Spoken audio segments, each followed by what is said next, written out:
French philosopher of the 19th, 20th century, Gaston Bachelard said, "So, like a forgotten fire, a childhood can always flare up again within us," meaning childhood actually has always had its own distinction, importance, standing, meaning,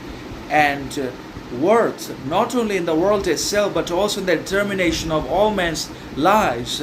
their adulthood, their ultimate and subsequent characters, personalities, mentalities, and also in the shaping of their actions, external behaviors, and perceptions in one way or another. And the childhood also plays a key role and an undeniable part in the building and the creation of the adolescent and adult relationships and friendships that sometimes end in happiness or sometimes in miserable failure, and we slide into depression, despair, disorientation,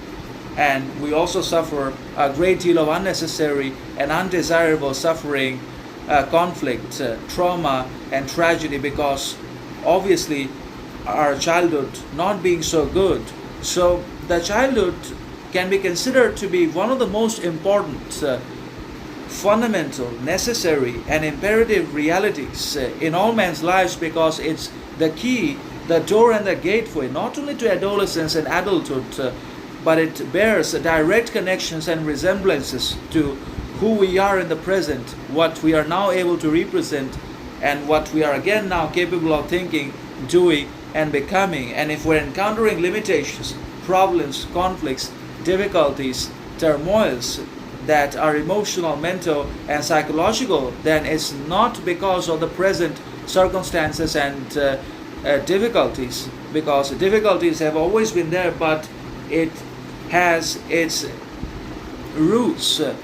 in our childhood. So everything can be traced back to our childhood in one way or another, whether it's our happiness or our misery, despair, lack of hope, trust, faith, intention, purpose, all of it is connected